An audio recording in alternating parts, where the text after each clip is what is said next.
Akashvani Madikeri.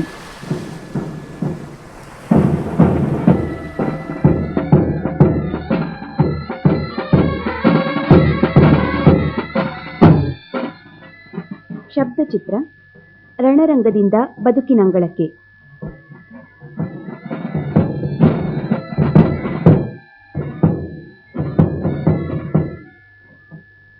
ಪ್ರಸ್ತುತಪಡಿಸುತ್ತಾರೆ Shivayogi C ಮೇಸ್ತ್ರಿ.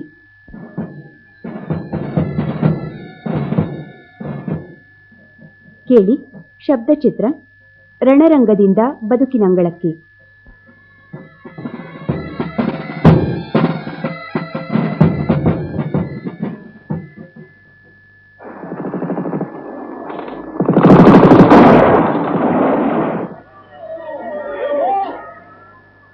ಹೌದು, ಇದು ಯುದ್ಧ.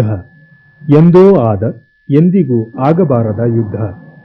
ಇಂದಿನ ಜನಾಂಗಕ್ಕಂತೂ ಯುದ್ಧ ಕಲ್ಪನೆಯ ಕೂಸು.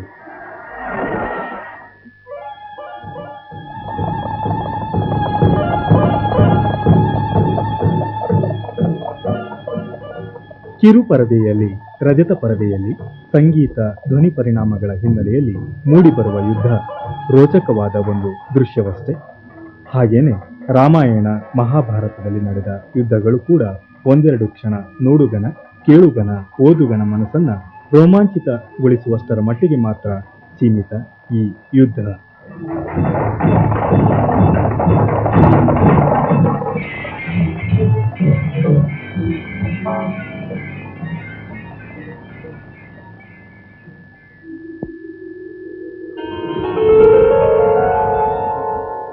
ಆದರೆ ಪ್ರಪಂಚ ಕಂಡ 1ನೇ 2ನೇ ಮಹಾಯುದ್ಧ, ನಮ್ಮ ಹಿರಿಯರು ಕಂಡ ಮಹಾಯುದ್ಧಗಳು, ಚೀನಾ ಯುದ್ಧ, ಪಾಕಿಸ್ತಾನ ಯುದ್ಧ, ನಾಗಸಾಕಿ, ಹಿರೋಶಿಮದ ದಾರುಣ ಕಥೆ ಇವೆಲ್ಲವೂ ಎಂದಿಗೂ ಮಾಯದ ನೋವುಗಳಾಗಿ ಹಿರಿಯ ಜೀವಿಗಳನ್ನ ಕಾಡುತ್ತಿವೆ.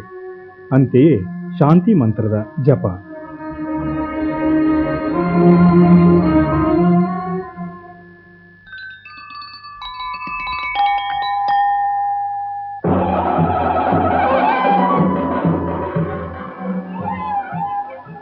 ಹಿಂದೆ ಅಶ್ವದಳ, ಸೇನಾದಳ, ಗಜದಳ, ಭರ್ಚಿ, ಖಡ್ಗ, ಕಠಾರಿ, ಬಿಲ್ಲು, ಬಾಣ, ಕತ್ತಿಗಳಿಂದ ಹಲವು ಮಾಸಗಳ ಗಟ್ಟಲೆ ಸಾಗುತ್ತಿದ್ದ ಯುದ್ಧ ಈಗ ಅತ್ಯಾಧುನಿಕ ತಂತ್ರಗಳನ್ನು ಬಳಸಿ ಚಿಟಿಕೆ ಹೊಡೆಯುವಷ್ಟರಲ್ಲಿ ಒಂದು ಜನಾಂಗ ಅಥವಾ ರಾಷ್ಟ್ರವನ್ನೇ ಬಲಿ ಹಾಕುವಷ್ಟರ ಮಟ್ಟಿಗೆ ಬೆಳೆದು ನಿಂತಿದೆ.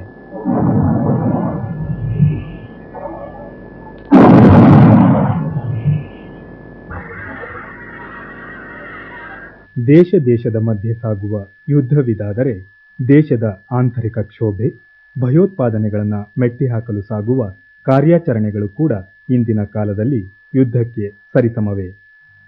ಕಾಶ್ಮೀರದಲ್ಲಿ ಉಗ್ರಗಾಮಿಗಳ ರಾಕೆಟ್ ದಾಳಿಗೆ ಸೈನ್ಯದ ತುಕಡಿಯೊಂದು ಆಹುತಿ. ಗಮನಿಸಿ, ಇಂಥ ಸುದ್ದಿಗಳನ್ನು ನಾವು ಆಗಾಗ್ಗೆ ಕೇಳಿಯೇ ಇದ್ದೇವೆ. ಒಂದು ರಾಕೆಟ್ ದಾಳಿಯಿಂದ ಒಂದು ಸೇನಾ ತುಕಡಿ, ಅಂದರೆ ಕನಿಷ್ಠ 10 ಜನ ಸೈನಿಕರಾದರೂ ಪ್ರಾಣ ಕಳೆದುಕೊಳ್ಳುತ್ತಾರೆ, ಇನ್ನಷ್ಟು ಜನ ಗಾಯಗೊಳ್ಳುತ್ತಾರೆ. ಪ್ರತಿಯೊಬ್ಬ ಸೈನಿಕನ ಹಿಂದೆ ನಮ್ಮ ನಿಮ್ಮ ಹಾಗೆ ಬಂಧು ಬಳಗ, ಕುಟುಂಬವಿರುತ್ತದೆ. ದೇಶದ ಗಡಿ ರಕ್ಷಣೆಗೆ, ಭಯೋತ್ಪಾದಕರಿಂದ ನಮ್ಮ ನಿಮ್ಮಂಥ ನಾಗರಿಕರನ್ನ ರಕ್ಷಿಸಲಿಕ್ಕೆ ಒಬ್ಬ ಯೋಧ ತನ್ನೆಲ್ಲವನ್ನ ತೊರೆದು ಈ ಲೋಕದಿಂದ ಹೊರಡುತ್ತಾನೆ, ಇಲ್ಲ ಗಾಯಗೊಂಡು ತವರಿಗೆ ಮರಳುತ್ತಾನೆ.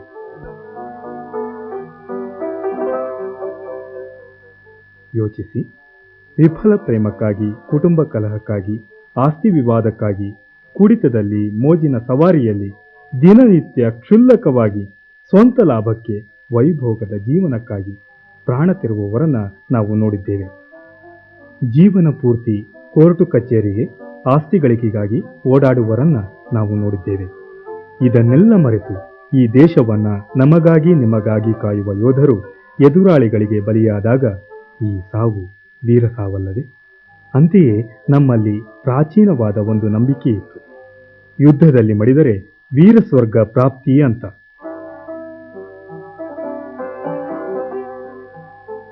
ಯುದ್ಧದ ಬಗ್ಗೆ ಕೇಳಿ ನೋಡಿದ ಎಲ್ಲರಿಗೂ ಯುದ್ಧರಂಗಕ್ಕೆ ಕಾಲಿಡುವ ಗಟ್ಟಿ ಮನಸ್ಸಿರುತ್ತದೆಯೇ?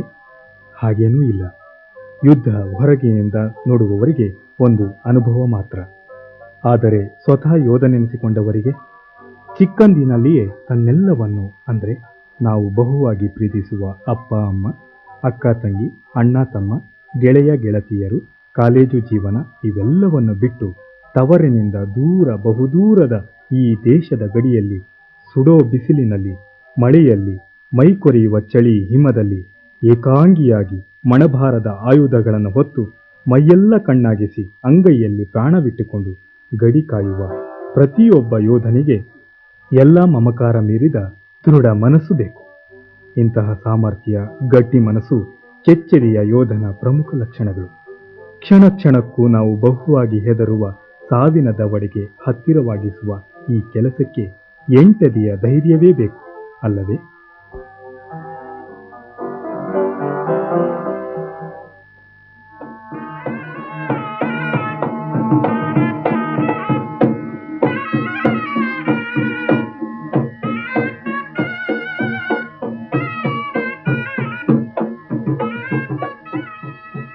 ಇಂತಹ ಶೂರರನ್ನ, ವೀರರನ್ನ, ಎಂಟೆದೆಯ ಧೈರ್ಯವಂತರನ್ನ ಯುದ್ಧ ಭೂಮಿಗೆ ಎಂದೆಂದಿಗೂ ನಡೆದು ಬಂದ ಸಂಪ್ರದಾಯದಂತೆ ಕಳುಹಿಸುತ್ತಲೇ ಬಂದ ಈ ಪುಟ್ಟ ಜಿಲ್ಲೆ ಕೊಡಗು, ನಮ್ಮ ನಿಮ್ಮೆಲ್ಲರ ನಾಡು.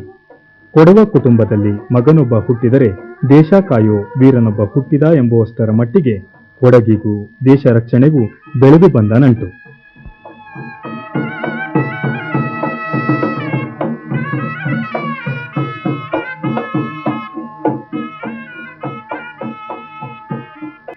ನಿಜ, ಸ್ವತಂತ್ರ ಭಾರತದ ಪ್ರಪ್ರಥಮ ಮಹಾದಂಡ ನಾಯಕ ಫೀಲ್ಡ್ ಮಾರ್ಷಲ್ ಕಾರ್ಯಪ್ಪ, ಜನರಲ್ ತಿಮ್ಮಯ್ಯನವರಂತಹ ವೀರಕಲಿಗಳು ಕೊಡಗಿನವರು.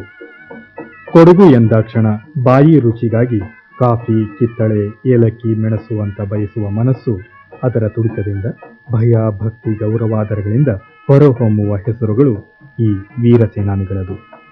ಇಂಥ ದೇಶ ರಕ್ಷಕರು ಮುಂಚೂಣಿಯಲ್ಲಿದ್ದಂತೆ ಈ ಪುಟ್ಟ ನಾಡಿನ ತುಂಬ ದೇಶಕ್ಕೆ ಅನುಪಮ ಸದೃಢ ರಕ್ಷಣೆ ನೀಡಿದ ಅನೇಕ ವೀರ ಸೇನಾನಿಗಳಿದ್ದಾರೆ.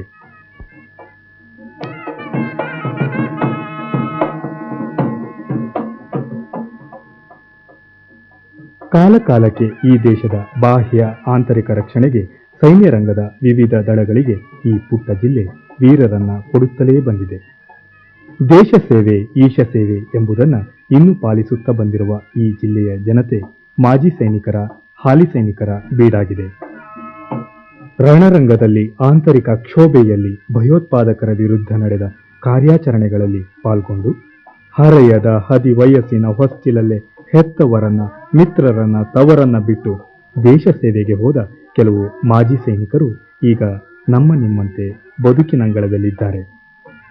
ರಣರಂಗದಿಂದ ಬದುಕಿನಂಗಳಕ್ಕೆ ಬಂದಿರುವ ಈ ವೀರರಲ್ಲಿ ಕೆಲವರನ್ನಾದರೂ ಕಂಡು ಅವರ ಅನಿಸಿಕೆಗಳನ್ನು ದಾಖಲಿಸಿಕೊಳ್ಳೋಣ.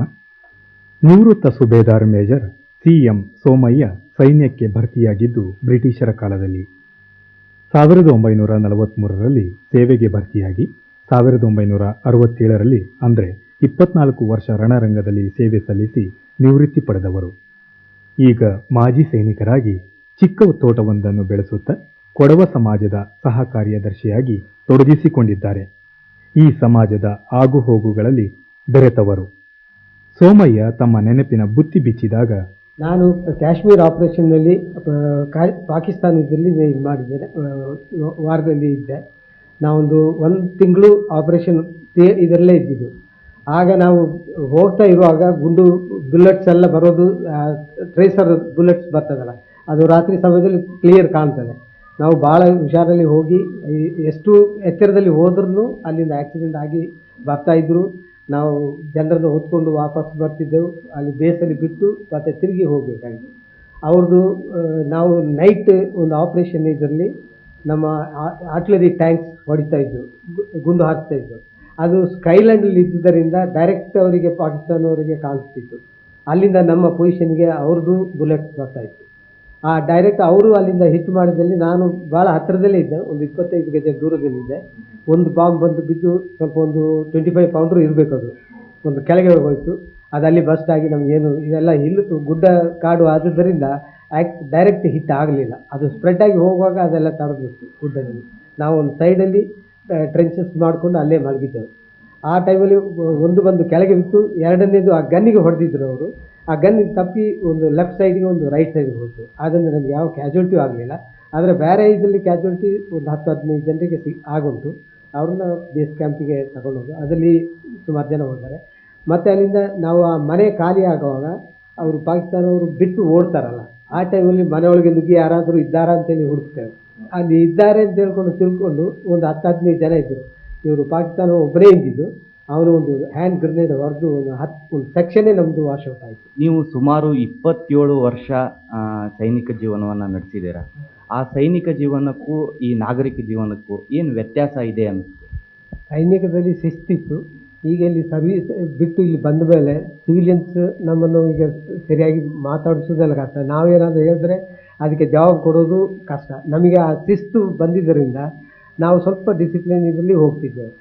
ಆದರೆ ಅದು ಸರಿಯಲ್ಲ. ಆದರೆ ನಾವು ಈಗ ಅವ್ರನ್ನ ಹೊಂದಾಣಿಕೆ ಮಾಡಿಕೊಂಡು ನಾವು ಅವ್ರ ಜೊತೆ ಸರಿಯಾಗಿರಬೇಕೆ ಹೊರತು ನಮ್ಮ ಆರ್ಮಿ ಶಿಸ್ತು ತಗೊಂಡು ಇಲ್ಲಿ ನಡೆದರೆ ಅದು ಕಾರ್ಯ ನಡೆಯೋದಿಲ್ಲ.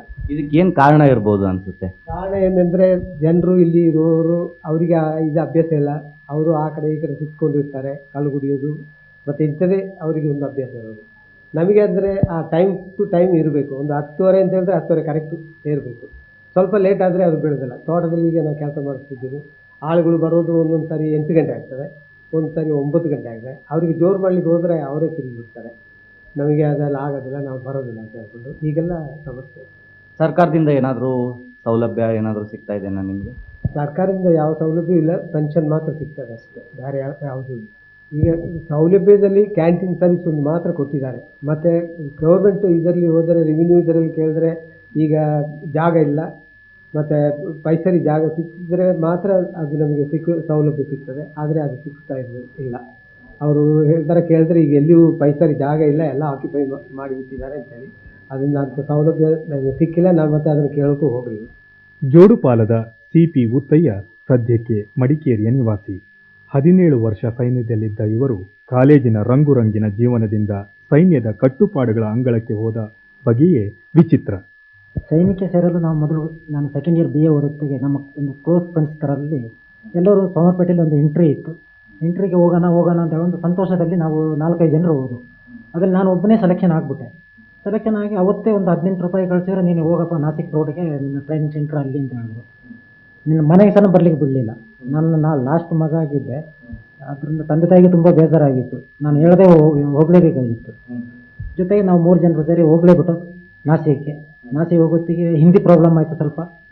ಹೋದಾಗೆ ಅಲ್ಲಿ ಹೋಗೋತ್ತಿಗೆ ಅಲ್ಲಿನ ಹೇರ್ ಕಟ್ಟಿಂಗ್ ನಮ್ಮದು ಇಲ್ಲಿದು ಹಿಪ್ಪಿ ಸ್ಟೈಲ್ ಬೆಲ್ ಬಾಟಮ್ ಅದೆಲ್ಲ ನೋಡ್ಬಿಟ್ಟು ನಮ್ಮನ್ನು ಅಲ್ಲಿ ಹೋದಾಗೆ ಮೆಸ್ಟಿನ್ ಕಟ್ ಅಂತ ಹೇಳ್ತಾರೆ, ಎಲ್ಲ ಫುಲ್ ತೆಗೆದುಬಿಟ್ಟು ಒಂದು ರೂಮ್ ಒಳಗೆ ಹಾಕಿ ಕೂರಿಸೋದು. ಇದು ನೋಡ್ಬಿಟ್ಟು ನಮ್ಮದು ಕಾಲೇಜಿದು ರಭಸ ಇದೆಲ್ಲ ನಮ್ಮ ಕೂದಲ ಕತ್ತಸತಿ ಕಣ್ಣಲ್ಲಿ ನೀರು ಬಂದೋಯ್ತು. ಇದು ಇಂಥ ರೀತಿ ಮಾಡಿಬಿಟ್ರಲ್ಲ ನಮ್ಮನ್ನ. ಮತ್ತೊಂದು ದೊಡ್ಡ ಚಡ್ಡಿ ಕೊಟ್ಟರು, ಎಷ್ಟು ದೊಡ್ಡ ಚಡ್ಡಿ. ಆ ಚಡ್ಡಿ ಈ ಮೆಸ್ಟಿನ ಕಟ್ಟೆಲ್ಲ ನೋಡ್ಬಿಟ್ಟು ನಾನು ಹೇಳಿ ನಮಗೆ ಬೇಡಪ್ಪ ಇದು, ನಾನು ಹೋಗ್ಬಿಡ್ತೀನಿ ವಾಪಸ್ ಅಂತೇಳಿ. ಅಲ್ಲೇ 2 ಬಾಕ್ಸಿಂಗ್ ಕೊಟ್ಟರು ನಮಗೆ. ಹೀಗೆ ಎದೆಗೆ 2 ಈಗ ಹೊಡೆದಲ್ಲಿ ಕೂರಿಸಿದ್ರು, ಕೂತ್ಕೊ ಅಂತ ಹೇಳಿ. ಟ್ರೈನಿಂಗಲ್ಲಿ ಸ್ವಲ್ಪ ಕಷ್ಟ ಆಯಿತು. ನಿಜವಾಗಿ ಸ್ಟೇಷನ್ನಾಗೆ ಹಾಕಿದಾಗಾಯಿತು. ಆದರೆ ಲಾಸ್ಟಲ್ಲಿ ಫ್ರೆಂಡ್ಶಿಪ್ ಅಂದರೆ ಅಷ್ಟೊಂದು ಫ್ರೆಂಡ್ಶಿಪ್ ಆಗ್ತದೆ. ಆದರೆ ಅವರು ಹೊಡೆದಿದ್ದು ಲಾಸ್ಟಿಗೆ ಅದು ನಿಜವಾಗಿ ಒಳ್ಳೆಯದಕ್ಕೆ ಅಂತ ಆಗ್ತದೆ. ಈ ರೀತಿ ಇಲ್ಲಿನಾಗೆ ಒಂದು ದೊಂಬಿ ಕೊಡೋದು, ಅದು ವೈಷಮ್ಯ ಇಟ್ಕೊಳ್ಳೋದು ಬರೋದೇ ಇಲ್ಲ ಅಲ್ಲಿ. ಲಾಸ್ಟಿಗೆ ಅವರೇ ಫ್ರೆಂಡ್ಶಿಪ್, ಏನಪ್ಪ ನೀನು ಹೀಗೆ ಮಾಡಿದೆ. ಮತ್ತು ಅಣ್ಣ ತಮ್ಮಂದಿರು ಸಹ ಅಷ್ಟು ಚೆನ್ನಾಗಿರೋದಿಲ್ಲ. ಇಲ್ಲಿ ಅಣ್ಣ ತಮ್ಮಂದಿರು ಲಾಸ್ಟಿಗೆ ಅಗೇನ್ಸ್ಟ್ ಆಗ್ತಾರೆ. ಆ ರೀತಿ ಆಗೋದೇ ಇಲ್ಲ ಅಲ್ಲಿ. ಅಷ್ಟು ಚೆನ್ನಾಗಿ ಅಂದರೆ ಅಷ್ಟು ಚೆನ್ನಾಗಿ. ಟ್ರೈನಿಂಗ್ ಪೀರಿಯಡಲ್ಲಿ ಟ್ರೈನಿಂಗ್ ಅಂದರೆ ಟ್ರೈನಿಂಗ್. ಒಂದು ಗ್ರೌಂಡ್ ಇಲ್ಲಿದ್ದರೆ ಮತ್ತೊಂದು ಗ್ರೌಂಡ್ ಒಂದು ಮೇಲೆ ಆ ಕಡೆ. ಇಂಥ ಟೈಮ್ ಇಷ್ಟು ಕರೆಕ್ಟ್ ಟೈಮಿಗೆ ಓಡಬೇಕು. ಅದರ ಹೊಟ್ಟೆ ಹಸಿವು ಮಾತ್ರ ತಡೆಯೋಕ್ಕಾಗಲ್ಲ. ನಾವಿಲ್ಲಿ ಆಗಿನ ಕಾಲದಲ್ಲಿ 4-5 ರೊಟ್ಟಿ ತಿನ್ನೋರು. ಅಲ್ಲಿ ಬರೀ 2 ಪೂರಿ ಚಪಾತಿ ಕೊಟ್ಟರೆ ಸಾಕಾಗೋದಿಲ್ಲ. ಮತ್ತು ಲಂಗರ್ ವರ್ಕಿಂಗ್ ಅದು ಇದು ಅಂತ ಹೇಳಿಬಿಟ್ರೆ ಅದನ್ನು ನಾವು ಕದ್ದು ಸಹ ಸಿಟ್ಕೊಂಡು ತಿಂದ ಟೈಮು ಉಂಟು. ಎಲ್ಲರೂ ನಾವಂತಲ್ಲ, ಈ ಟ್ರೈನಿಂಗ್ ಮಾಡೋ ಟೈಮಲ್ಲಿ ಎಲ್ಲರೂ ಅದು ಆ ರೀತಿ ಮಾಡಲೇಬೇಕಾಗ್ತದೆ. ಅಷ್ಟು ಹೊಟ್ಟೆ ಹಸಿವು ಇರ್ತದೆ. ಅದು ಅಲ್ಲದೆ ಮತ್ತು ಅಲ್ಲಿ ಹಣ್ಣು ಮಾರೋರು ಇರ್ತಾರೆ, ಅಂಗೂರ ಮತ್ತು ಬಾಳೆಹಣ್ಣೆಲ್ಲ. ಅದು ನಮಗೆ ಆಗ 150 ರೂಪಾಯಿ ಸಂಬಳ ಕೊಟ್ಟರೆ 75 ರೂಪಾಯಿ ಅವರಿಗೆ ಆಗ್ತೈತೆ ಅಲ್ಲಿ ತಿನ್ನಲಿಕ್ಕೆ. ನೀವು 17 ವರ್ಷ ಇದ್ರಿ ಕಾಲೇಜ್ನಿಂದ ಯುದ್ಧ ಭೂಮಿಗೆ ಹೋಗಿ. ಅಲ್ಲಿ ಯಾವುದಾದ್ರೂ ಕಾರ್ಯಾಚರಣೆಯಲ್ಲಿ ಅಥವಾ ಯುದ್ಧದಲ್ಲಿ ಹೀಗೇನಾದರೂ ಪಾಲ್ಗೊಂಡಿದ್ರೆ? ನಾವು ಫಸ್ಟಲ್ಲಿ ಡೆಲ್ಲಿಯಲ್ಲಿ ಇರೋತ್ತಿಗೆ ಸಂಜಯ್ ಗಾಂಧಿದು ಆ್ಯಕ್ಸಿಡೆಂಟ್ ಆಯಿತು. ಆ್ಯಕ್ಸಿಡೆಂಟ್ ಆದ ಟೈಮಲ್ಲಿ ನಮಗೆ ಇದು ಇಂದಿರಾ ಗಾಂಧಿ ಆಗ ಪ್ರೈಮ್ ಮಿನಿಸ್ಟರ್ ಆಗಿದ್ದರು. ಅವರು ಬಂದು ನಮ್ಮ CO ಓಶಿ ಅವ್ರಿಗೆ ಹೇಳಿದ್ರು, ನೀವು ಇವತ್ತು ಕಂಪ್ಲೀಟ್ ಡೆಡ್ ಬಾಡಿ ತಗೊಂಡು ಹೋಗೋದು, ತಗೊಂಡು ಬರೋದಕ್ಕೆ ಇರೋ ಸ್ಮಶಾನದವರೆಗಿರೋ ಇದು ಪೂರ್ತಿ ನೀವೇ ಮಾಡಬೇಕು ಅಂತೇಳಿ. ಇವ್ರದ್ದು ಇಲ್ಲಿ ರಾಜಕೀಯದವರೆಲ್ಲ ಬಂದು ಇದು ಮಾಡ್ತಾಯಿದ್ರೆ, ನಾವು ರಾತ್ರೋರಾತ್ರಿ ಒಂದು ಶಕ್ತಿಮಾನ್ ಗಾಡಿ ತಗೊಂಡು ಹೋಗಿ ಅದನ್ನು ಅದನ್ನು ಬಿಚ್ಚಿಬಿಟ್ಟು ಅದನ್ನು ಕಂಪ್ಲೀಟ್ ವೈಟ್ ಪೇಂಟು ಮಾಡಿಸಿ ಬಾಡಿ ತಗೊಂಡು ಹೋಗ್ಲಿಕ್ಕೆ ಅದರಲ್ಲಿ ಅಲ್ಲಿ ಇಟ್ಟು ಎಲ್ಲರಿಗೆ ಕಾಣುವ ಹಾಗೆ ಮೂವ್ ಮಾಡೋಕ್ಕೆ ನಾವು ರಾತ್ರಿ ಹಗಲು ಪೂರ್ತಿ ಅದನ್ನು ಒಂದು ಇದು ಮಾಡಿಬಿಟ್ಟು ಕ್ಲಿಯರ್ ಮಾಡಿ ಕೊಟ್ಟು ಅದನ್ನು ತಗೊಂಡೋಗಿ ಲಾಸ್ಟ್ ಅವರ ಸಂಸ್ಕಾರವರೆಗೆ ಎತ್ತಿಬಿಟ್ಟು ಬಂದ್ವಿ. ಅದಕ್ಕೆ ಲಾಸ್ಟಿಗೆ ನಮಗೆ ಒಂದೊಂದು ಇಂದಿರಾ ಗಾಂಧಿ ಬ್ಯಾಡ್ಜ್ ಸಹ ಕೊಟ್ಟಿದ್ದರು. ಈ ಬ್ಯಾಡ್ಜ್ ನೀವು ಎಲ್ಲಿ ಹೋದ್ರೂ ನಿಮಗೆ ಕಾರ್ಯಕ್ಕೆ ಬರ್ತದೆ ಅಂತೇಳಿ, ಯಾರು ಬೇಕಾದ್ರೆ ಇದಕ್ಕೆ ಗೌರವ ಕೊಟ್ಟೇ ಕೊಡಬೇಕು ಅಂತೇಳಿ. ಅಂದರೆ ಆ ಥರದ ಗೌರವ ಈಗ ಸಿಗ್ತಾ ಇಲ್ಲ, ನಮಗೆ ಕೊಡ್ತಾನೋ ಇಲ್ಲ ಬಿಡಿ. ಇದು ಈಗ ನೋಡಿದ್ರೆ ನನಗೆ ತುಂಬ ಫೀಲ್ ಆಗ್ತಾ ಇದೆ.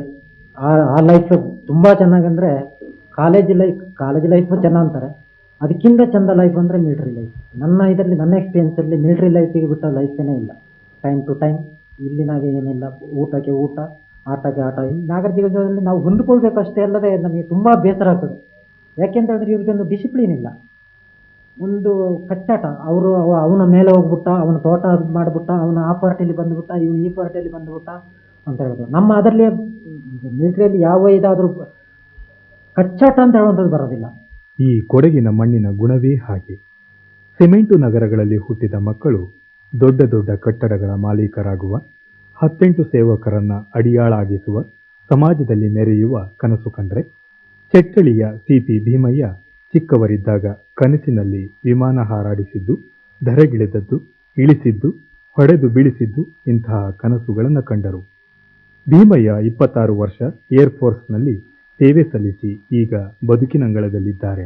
ನಾನು 15-16 ವರ್ಷ ಕಳೆದ ನಂತರ ನನಗೆ ಯಾವಾಗ ನೋಡಿದ ಒಂದು ವಿಮಾನ ಹಾರಿದರೆ ನನಗೆ ಅದೇ ಯೋಚನೆ, ಯಾಕೆ ಸೇರಬೇಕು ಅಂತ ನನಗೆ ಸ್ವಪ್ನ ಕಾಣೋದಕ್ಕೆ ನಾನು ಯೋಚನೆ ಮಾಡಿದೆ. ಹೇಳಿ ನನಗೆ ಯಾವಾಗ ನೋಡಿದರೆ ನನಗೆ ಸ್ವಪ್ನೇ ಕಾಣ್ತಿತ್ತು ಏರ್ಫೋರ್ಸ್. ವಿಮಾನದಲ್ಲಿ ಹಾರಾಡಿಸೋದು ಬಿಟ್ಟು ವಿಮಾನ ಕಾಣೋದು, ಅದೇನೋ ಬೀಳೋದು, ಎರ್ಕೋದು ಮಾಡೋದು. ನನ್ನ ಪ್ರಾಕ್ಟಿಕಲ್ ಎಕ್ಸ್ಪೀರಿಯನ್ಸ್ ಪ್ರಕಾರ ನಾನು ಸ್ವಪ್ನ ಕಂಡಾಗೆ ನನಗೆ PUC ಪಾಸ್ ಆದ ನಂತರ ರಿಕ್ರೂಟ್ಮೆಂಟಿಗೆ ಬಂದು ಅಲ್ಲಿಗೆ ಸೇರಿದ ನಂತರ ನನಗೆ ಇದೀಗ ಕನಸು ನೆನಸಾಯಿಸಿದ್ದು ಅದನ್ನು ಧೈರ್ಯ ಇತ್ತು, ಹೇಗೂ ಸೇರಿದೆ. ನಾನು ಏರ್ಫೋರ್ಸ್ಗೆ ಸೇರಿದ ಮೇಲೆ ಕೆಲವೊಂದು ಆಫೀಸರ್ಸ್ದು ಗೈಡೆನ್ಸು, ನನ್ನ ಫ್ರೆಂಡ್ಶಿಪ್ಪು ಮತ್ತು ಫ್ಯಾಮಿಲಿದು ಕೋಪರೇಷನು ಅದೆಲ್ಲ ನೋಡೋತ್ತಿಗೆ ನಿಜವಾಗಿ it is worth to continue ಅಂತ ಆಗ್ತಿತ್ತು. ಯಾಕಂದರೆ ಎಂಥ ಕಷ್ಟ ಇದ್ದರೂ ಅಲ್ಲಿದ್ದ ಫ್ಯಾಮಿಲೀಸ್ ಅಂತಂದರೆ ಏನು ಕಷ್ಟ ಇದ್ದರೂ ಇನ್ನೊಬ್ಬರು ಆ ಕಡೆ ಆಗ್ತಿದ್ರು. ಅಕಸ್ಮಾತ್ ಒಂದೇ ಕ್ವಾರ್ಟರ್ ಜೊತೆಗೆ ನಮಗೆ ಸ್ವಲ್ಪ ಹುಷಾರಿದ್ದಾರೆ, ನೇಬರು ಬಂದಿದ್ರು, ಅದು ಜಾತಿ ಅಂತೇಳೋ ಮಾತೇ ಇಲ್ಲ ಅಲ್ಲಿ. ನಾನು ಕೊಡಗದವರೇ ಆಗಿರಲಿ, ಕನ್ನಡದವರಾಗಿರಲಿ, ಕೇರಳದವರಾಗಿರಲಿ, ಪಂಜಾಬ್ನವರೇ ಆಗಿರಲಿ, ಅಲ್ಲಿ ಆ ಜಾತಿ ಒಂದು ಯೋಚನೆ ಬರೋದಿಲ್ಲ ಯಾರಿಗಾದರೂ. ನನ್ನ ಸರ್ವಿಸ್ ಮುಗಿತಾ ಬರೋತ್ತಿಗೆ ನನಗೆ ಯೋಚನೆ ಆಯಿತು, ಹೀಗೇ 58 ವರ್ಷದವರೆಗೆ ಸರ್ವಿಸ್ ಮಾಡಿದರೆ ನನಗೆ ವಯಸ್ಸಾಗುತ್ತೆ, ಮತ್ತು ನಮ್ಮ ಹೆಂಡತಿಗೆ ಮಕ್ಕಳಿಗಿರೋ ಮುಂದಕ್ಕಿರೋದು ದಾರಿ ನೋಡಬೇಕು. ಅದಕ್ಕಾಗಿ ಸ್ವಲ್ಪ ಸಿಕ್ಕೋ ಬೆನಿಫಿಟ್ನಲ್ಲಿ ಹೋಗಿ ಮನೆಗೆ ಹೋಗಿ ಸ್ವಲ್ಪ ಇಂಪ್ರೂವ್ ಮಾಡೋದು, ತೋಟ ಇಂಪ್ರೂವ್ ಮಾಡೋದು, ಮನೆಗಟ್ಟಿ ನಮ್ಮ ಮಕ್ಕಳಿಗೆಲ್ಲ ಸ್ವಲ್ಪ ಕಾಲಿನಲ್ಲಿ ನಿಜವಾಗಿ ಮಾಡಬೇಕಲ್ಲ. ಇಲ್ಲದ್ರೆ ನಮಗಾದರೂ ರಿಟೈರ್ಡ್ ಆಗಿ ಬಂದಮೇಲೆ ನಮಗೆ ಸ್ವಲ್ಪ ಸೆಟ್ಲ್ ಆಗುವಂಥದ್ದು ಅವಕಾಶ ಬೇಕಲ್ಲ ಅಂತೇಳಿ ಬಿಟ್ಟು ಬಂದೆ. ಸರ್ಕಾರದಿಂದ ಸೌಲಭ್ಯದ ಬಗ್ಗೆ ನಾವು ಯೋಚನೆ ಮಾಡಿದರೆ, ಇಲ್ಲಿ ಕರ್ನಾಟಕದಲ್ಲಿರುವ ಮಾಜಿ ಸೈನಿಕರಿಗೆ ಈ ಕರ್ನಾಟಕ ಸರ್ಕಾರ ಈಗ ಬೇರೆ ರಾಜಸ್ಥಾನ, ಪಂಜಾಬು, ಅಸ್ಸಾಮು ಅಲ್ಲಿಗೆಲ್ಲ ಕಂಪೇರ್ ಮಾಡಿದರೆ ಈ ಕರ್ನಾಟಕದಲ್ಲಿರುವ ಮಾಜಿ ಸೈನಿಕರಿಗೆ ಕರ್ನಾಟಕ ಸರ್ಕಾರದವರು ಹೆಚ್ಚಿನ ಸೌಲಭ್ಯ ಕೊಟ್ಟಿರೋದು ನನಗೆ ತಿಳಿದು ಬಂದಿಲ್ಲ. ಇಲ್ಲಿಯ ಕೆಲವೊಂದು ಜನರಿಗೆ ಅಂತ ಹೇಳಿದರೆ ಡಿಫೆನ್ಸ್ನವ್ರು ಏನಪ್ಪ, ಮಿಲಿಟ್ರಿ ಅವರು ಅಂತೇಳಿ ಎಲ್ಲ ಒಂದೇ, A to Z ಅವರಿಗೆ ಅದೇ ಒಂದು ಯೋಚನೆ. ಮಿಲಿಟ್ರಿ ಅವರು ಎಷ್ಟು ಕಷ್ಟಪಟ್ಟು ಅವರ ಅನುಭವದಿಂದ ಇಲ್ಲಿ ಬಂದು ಅವ್ರು ಮಾಡ್ತಾರೆ ಅಂತ ಒಂದು ಯೋಚನೆ, ಒಂದು ಒಳ್ಳೆಯದು ಹೃದಯ, ಒಂದು ಮನುಷ್ಯತ್ವ ನಮ್ಮನ್ನು ಅದರ ಕೆಲವೊಂದು ವಿಲೇಜ್ನಲ್ಲಿ ಅವರಿಗೆ ಇನ್ನೂ ಮೂಡಿ ಬಂದಿಲ್ಲ. ಇತ್ತೀಚಿನ ಮಟ್ಟಿಗೆ ನೋಡಿದರೆ ಡಿಫೆನ್ಸ್ ಮಾಡಿ ಬಂದ ಮೇಲೆ, ರಿಟೈರ್ಡ್ ಆಗಿ ಬಂದ ಮೇಲೆ ಅವರಿಗೆ ಯಾವುದೊಂದು ಲೆಕ್ಕನೇ ಇಲ್ಲ, ನಮಗೆ ಕೊಡೋ ಅಷ್ಟು ರೆಸ್ಪೆಕ್ಟ್ ಸಿಕ್ಕುವ ಹಾಗೆ ನನಗೇನು ಕಾಣ್ತಿಲ್ಲ. ನಾವು ಸ್ಟ್ರೈಟ್ ಫಾರ್ವರ್ಡ್. ನಮಗೆ ಡಿಫೆನ್ಸ್ನಲ್ಲಿ ಒಂದೇ ಕಮಾಂಡು, ಒಂದು ಕಮಾಂಡಿಗೆ ನಾವು 1000 ಜನರು ಒಬ್ಬೆ ಆಗಬೇಕು. ಆದರೆ ಇಲ್ಲಿ ಸಿವಿಲ್ನಲ್ಲಿ ಆ ರೀತಿ ಅಲ್ಲ. ಯುದ್ಧದಲ್ಲಿ ಆಂತರಿಕ ಕ್ಷೋಭೆಯನ್ನು ಹತ್ತಿಕ್ಕುವಲ್ಲಿ, ಭಯೋತ್ಪಾದಕರ ಉಗ್ರ ಚಟುವಟಿಕೆಗಳನ್ನು ಮೆಟ್ಟುವಲ್ಲಿ ಪ್ರಾಣತ್ಯಾಗ ಮಾಡಿದ ಯೋಧ ವೀರಸ್ವರ್ಗ ಪ್ರಾಪ್ತಿ ಪಡೆಯುತ್ತಾನೆ ಎಂಬ ಪ್ರತೀತಿಯ ಹಿನ್ನೆಲೆಯಲ್ಲಿ ಈ ಬದುಕಿನಂಗಳದಲ್ಲಿ ತನ್ನ ಕುಟುಂಬದವರನ್ನ ಬಿಟ್ಟು ಹೋಗುವುದು ದಿಟವಲ್ಲವೇ? ಈ ವೀರಸ್ವರ್ಗ ಪಡೆದ ಮಗ, ಗಂಡನ ಬಗ್ಗೆ ಹೆಮ್ಮೆ ಇದ್ದರೂ ಈ ಹೆಮ್ಮೆಯ ಕಟ್ಟೊಡೆದು ಬರುವ ಆತನ ನೆನಪು ಮಾತ್ರ ನಿತ್ಯ ನಿರಂತರವೇ. ಶ್ರೀನಗರದಲ್ಲಿ ಉಗ್ರಗಾಮಿಗಳ ವಿರುದ್ಧ ನಡೆದ ಕಾರ್ಯಾಚರಣೆಯಲ್ಲಿ ತನ್ನ ಜೀವನ ಸಂಗಾತಿಯನ್ನು ಕಳೆದುಕೊಂಡ PS ಮಲ್ಲಿಗೆ ಎಂದೂ ರಣರಂಗ ಕಂಡುಬರಲ್ಲ. ಆದರೆ ಬದುಕಿನಂಗಳದಲ್ಲಿ ತನ್ನ ಪುಟ್ಟ ಮಕ್ಕಳೊಂದಿಗೆ ಬದುಕು ನಡೆಸುತ್ತಲೇ ಇದ್ದಾರೆ. ಅವರು ಮದುವೆ ಆದ ಮೇಲೆ ನಾನು ಜೊತೆಲೇ ಹೋಗಿಲ್ಲ. ಅಲ್ಲಿಂದ ನಾನು ಮದುವೆ ಆದ ಮೇಲೆ 10 ವರ್ಷ ಇದ್ದೆ. 10 ವರ್ಷದಲ್ಲಿ ಅವರು ಹಸ್ಬೆಂಡ್ ಶ್ರೀನಗರದಲ್ಲಿ ತೀರಿಹೋದ್ರು ಬಾಂಬ್ ಬಸ್ಟ್ ಆಗಿ. ಅಲ್ಲಿ ನನಗೆ ಗೊತ್ತಿರಲಿಲ್ಲ ಏನು ವಿಷಯ ಅಂತ. ನಾನು ಹೋಗಿದ್ರೆ ತಾನೇ ಎಲ್ಲ ಗೊತ್ತಾಗೋದು, ಏನು ವಿಷಯ ಇಲ್ಲ. ನಮ್ಮ ಅತ್ತೆಗೆ ಸ್ವಲ್ಪ ವಯಸ್ಸಾಗಿತ್ತು, ಅದಕ್ಕಾಗಿ ನಮ್ಮ ಜೊತೆಲಿ ಯಾರು ಕರ್ಕೊಂಡೋಗಿಲ್ಲ. ನಮ್ಮವರು ಒಬ್ಬರೇ ತಾಯಿಗೆ ಮಗ. ಅವ್ರಿಗೇನೋ ಇಂಟ್ರೆಸ್ಟ್ ಇತ್ತಂತೆ, ಹೋಗ್ಬೇಕು ಅಂತ ಜಗಳ ಆಡಿ ಹೋಗಿದ್ದಾರೆ. ಆರ್ಮಿಗೆ ಹೋಗೋದು ಬೇಡ, ನಿನಗೆ ಬೇಕಾದಷ್ಟು ಇದೆಯಲ್ಲ ಬೇಡಪ್ಪ ಅಂತ ಹೇಳಿದಾಗ ಅವ್ರಿಗೇನೋ ಇಂಟ್ರೆಸ್ಟ್ ಆಗಿ ಹೋಗಿದ್ದಾರೆ. ಮತ್ತು ಬಂದಿದೆ ಇದು. ನಾನೀಗ ಮಡಿಕೇರಿಯಲ್ಲಿ ಮಕ್ಕಳನ್ನ ಓದಿಸ್ಕೊಂಡು ಚೆನ್ನಾಗಿ ಪೆನ್ಷನ್ ಬರ್ತದೆ.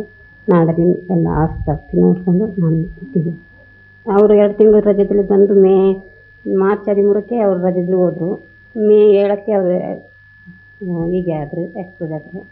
ಅಲ್ಲಿಂದ ಅವರು 10ಗೆ ರಜದಲ್ಲಿ ಬರುವಾಗ ಇದ್ರಂತೆ, ಅದು ನನಗೆ ಗೊತ್ತಿರಲಿಲ್ಲ.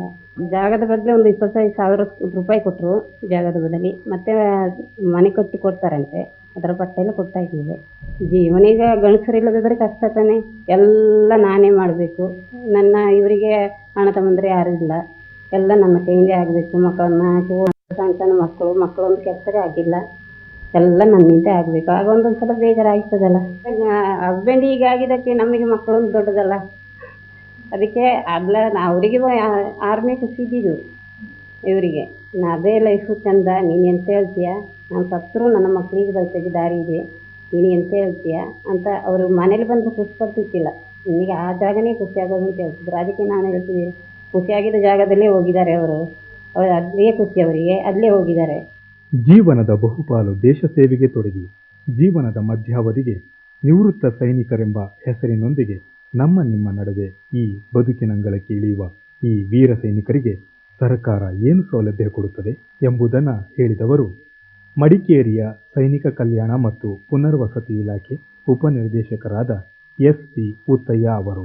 ಮುಖ್ಯವಾಗಿ ಮಾಜಿ ಸೈನಿಕರು ತಮ್ಮ ಮಧ್ಯ ವಯಸ್ಸಿನಲ್ಲಿ ಅಂದರೆ 35ರಿಂದ 40 ವಯಸ್ಸಿಗೆ ಸೇನೆಯಿಂದ ನಿವೃತ್ತರಾಗುವುದರಿಂದ ಅವರಿಗೆ ಇಲ್ಲಿ 2ನೇ ಒಂದು ಅವಕಾಶ, ಉದ್ಯೋಗಕ್ಕಾಗಲಿ ಪುನರ್ವಸತಿಗೆ ಅವಕಾಶ ಕಲ್ಪಿಸಿಕೊಡುವುದು ಬಹಳ ಮುಖ್ಯವಾಗಿದೆ.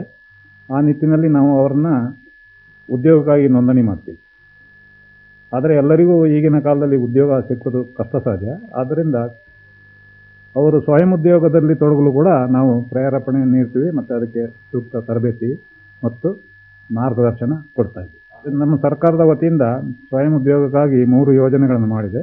ಒಂದರ ಅಡಿಯಲ್ಲಿ ಈ ಕೈಗಾರಿಕೆಗಳನ್ನು ಸ್ಥಾಪಿಸುವುದು ಮತ್ತು ಸೇವಾ ನಿಯೋಜಿತ ಕಾರ್ಯಕ್ರಮ ಅಂದರೆ ಹೋಟೆಲ್ಸು, ವರ್ಕ್ಶಾಪ್ಸು ಇಂಥದ್ದನ್ನು ತೊಡಗಿಸುವುದು. 2ರಲ್ಲಿ ಕೃಷಿ ಮತ್ತು ಕೃಷಿ ಆಧಾರಿತ ಉದ್ದಿಮೆಗಳು.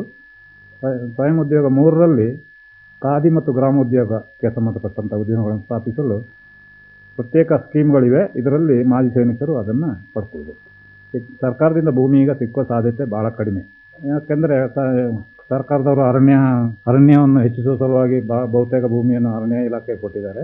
ಆದರೆ ಎಲ್ಲೆಲ್ಲಿ ಈ ಲ್ಯಾಂಡ್ ರಿಫಾರ್ಮ್ಸ್ ಆ್ಯಕ್ಟ್ ಪ್ರಕಾರ ಭೂಮಿ ಹೆಚ್ಚುವರಿಯಾಗಿ ಸರ್ಕಾರದ ವಶಕ್ಕೆ ಬಂದಿದೆ, ಅದನ್ನು ಹಂಚುವಾಗ ಮಾಜಿ ಸೈನಿಕರಿಗೆ ಆದ್ಯತೆ ಕೊಡ್ತಾರೆ ಅಂತ ಸರ್ಕಾರ ಘೋಷಿಸಿದೆ. ಈ ಒತ್ತುವರಿ ಮಾಡಿದ ಭೂಮಿಯನ್ನು ತೆರವು ಮಾಡಿದಾಗ ಕೂಡ ಇದು ಸಿಕ್ಕಬಹುದು ಅಂತ ಆಶಿಸಬಹುದಾಗಿದೆ. ಈಗ ನಮ್ಮ ರಾಜ್ಯದಲ್ಲಿ ಮೊದಲು ಬಾಂಬೆ ಪ್ರಾಂತ್ಯದಿಂದ ಕೆಲವು ಜಿಲ್ಲೆಗಳು, ಬೆಳಗಾವಿ, ಧಾರವಾಡ ಈ ಜಿಲ್ಲೆಗಳು ನಮ್ಮ ಕರ್ನಾಟಕ ರಾಜ್ಯಕ್ಕೆ ಸೇರಿದಾಗ ಅಲ್ಲಿ ಮಿಲಿಟರಿ ಬಾಲಕರ ವಸತಿ ಗೃಹಗಳು ಇದ್ದವು.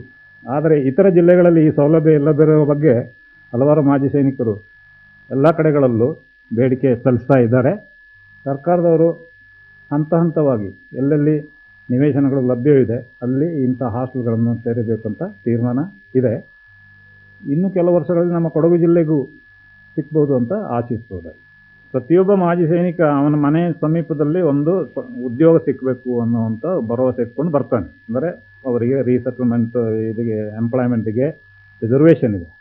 100ಕ್ಕೆ 10 ರಿಸರ್ವೇಷನ್ ಇದೆ. ಅಂದರೆ ಪ್ರತಿ 10ನೇ ಸ್ಥಾನವನ್ನು ಮಾಜಿ ಸೈನಿಕರಿಂದ ತುಂಬಬೇಕಂತ. ಆದರೆ ಈ ನಮ್ಮ ಕೊಡಗಿನಂಥ ಸಣ್ಣ ಜಿಲ್ಲೆಗಳಲ್ಲಿ ಇಲ್ಲಿ ಉದ್ಯೋಗಕ್ಕೆ ಉದ್ದಿಮೆಗಳಿಲ್ಲ ಮತ್ತು ಸರ್ಕಾರಿ ಉದ್ಯೋಗ ಕೂಡ ಬಹಳಷ್ಟು ಸೀಮಿತಗೊಂಡಿದೆ. ಸಣ್ಣ ಜಿಲ್ಲೆ ಆಗಿರೋದ್ರಿಂದ 1 ವರ್ಷಕ್ಕೆ ಮಾಜಿ ಸೈನಿಕರು ಬರುವ ಪರಿಮಿತಿಯನ್ನು ಪರಿಗಣಿಸಿದಾಗ ಲಭ್ಯವಾದ ಉದ್ಯೋಗಗಳು ಭಾಳ ಕಡಿಮೆ. ಇದರಿಂದ ಅವರಿಗೆ ನಮಗೆ ಏನು ಹೇಳ್ತಾರೆ ಏನು ಮಾಡೋದಿಲ್ಲ ಅಂತ. ಆದರೆ ಅವರ ಹಿತದೃಷ್ಟಿಯಿಂದ ಕೊಡಗು ಜಿಲ್ಲೆಯವರಾದರೂ ಕೂಡ ಅವರು ಮೈಸೂರು, ಬೆಂಗಳೂರು, ಮಂಗಳೂರು ಇಂಥ ಮಹಾನಗರಗಳಲ್ಲಿ ನೋಂದಾಯಿಸಿಕೊಂಡ್ರೆ ಅವರಿಗೆ ಉದ್ಯೋಗ ಬೇಗ ಸಿಕ್ಕುವ ಸಾಧ್ಯತೆ ಇದೆ. ಮತ್ತು ಸ್ವಯಂ ಉದ್ಯೋಗಿಗೆ ಸಾಕಷ್ಟು ಪ್ರೇರೇಪಣೆ ಮತ್ತು ಸಹಾಯ ನೀಡ್ತಾ ಇರುವುದರಿಂದ ಸರ್ಕಾರದ ಮಾಜಿ ಸೈನಿಕರು ಹೆಚ್ಚು ಹೆಚ್ಚಾಗಿ ಸ್ವಯಂ ಉದ್ಯೋಗದಲ್ಲಿ ತೊಡಗಲು ಪ್ರೇರಿತರಾಗಿ ಮುಂದೆ ಬರುವುದು ಅವರ ಹಿತಕ್ಕೆ ಒಳ್ಳೆಯದು ಮತ್ತು ದೇಶದ ಹಿತಕ್ಕೂ ಕೂಡ ಒಳ್ಳೆಯದು. ನಿಜ, ಸರ್ಕಾರ ಮಾಜಿ ಸೈನಿಕರ ಪುನರ್ವಸತಿಗಾಗಿ, ಉದ್ಯೋಗಕ್ಕಾಗಿ ಇನ್ನೂ ಹೆಚ್ಚಿನ ಸೌಲಭ್ಯಗಳನ್ನು ಕೊಡಬೇಕಿದೆ. ನಿಮ್ಮೆಲ್ಲರಿಗಿಂತ ಹೆಚ್ಚಿನ ಆದ್ಯತೆ ಅವರಿಗೆ ನೀಡಬೇಕಿದೆ. ಯಾಕೆ ಗೊತ್ತಾ? ಅವರು ಈ ದೇಶದ ಗಡಿಯನ್ನ ಕಾದವರು, ಶತ್ರುಗಳಿಂದ ರಕ್ಷಿಸಿದವರು. ಯುದ್ಧವೇ ಇಲ್ಲ, ಎಲ್ಲಿಯ ರಕ್ಷಣೆ ಎಂಬ ಉಡಾಫೆಯ ಮಾತು ಬೇಡ. ಹೊಲದ ಬೇಲಿ ಸಡಿಲಾದರೆ ಉಂಡಾಡಿದನ ಮೇಯದೇ ಇರುತ್ತೆ. ಹಾಗೇನೆ ದೇಶದ ಗಡಿ ಸಡಿಲಾದರೆ ಶತ್ರುಗಳು ಮುನ್ನುಗ್ಗಿ ನಮ್ಮನ್ನ ಆಳದೇ ಇರುತ್ತಾರೆಯೇ? ಬರೀ ವ್ಯಾವಹಾರಿಕ ದೃಷ್ಟಿಯಿಂದ ಮೆತ್ತಗೆ ಬಂದು ಇಡೀ ದೇಶವನ್ನ 3 ಶತಮಾನಗಳಷ್ಟು ಕಾಲ ಆಳಿ ಹೋದ ಹಿನ್ನೆಲೆಯನ್ನ ಈ ದೇಶ ಹೊಂದಿದೆ. ಹಾಗೇನೆ ನಮ್ಮಲ್ಲಿ ಆಂತರಿಕ ಕ್ಷೋಭೆಗಳಿಗೂ ಕಡಿಮೆ ಇಲ್ಲ. ನಮಗೆಲ್ಲ ಬಾಹ್ಯ ಶತ್ರುಗಳಿಂದ, ಆಂತರಿಕ ಕ್ಷೋಭೆಗಳಿಂದ ರಕ್ಷಣೆ ಬೇಕು. ಅದಕ್ಕಾಗಿ ಸೈನ್ಯ ಬೇಕು, ಸೇನಾನಿ ಬೇಕು.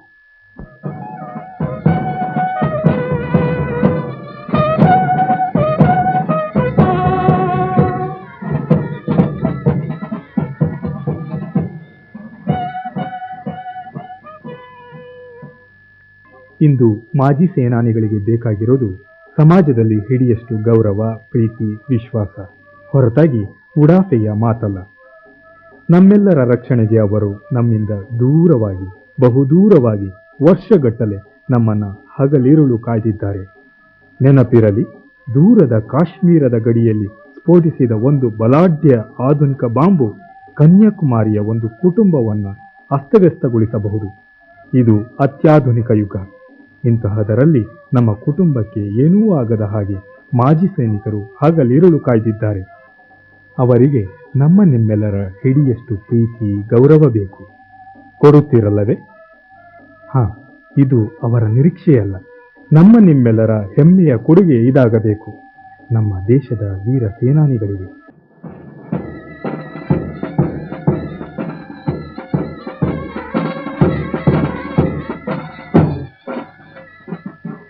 ರಣರಂಗದಿಂದ ಬದುಕಿನಂಗಳಕ್ಕೆ ಶಬ್ದ ಚಿತ್ರ ಕೇಳಿದಿರಿ.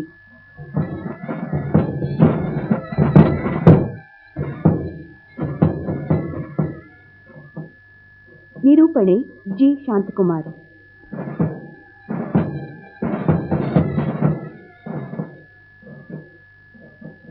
ಪ್ರಸ್ತುತಪಡಿಸಿದವರು ಶಿವಯೋಗಿ ಸಿ ಮೇಸ್ತ್ರಿ.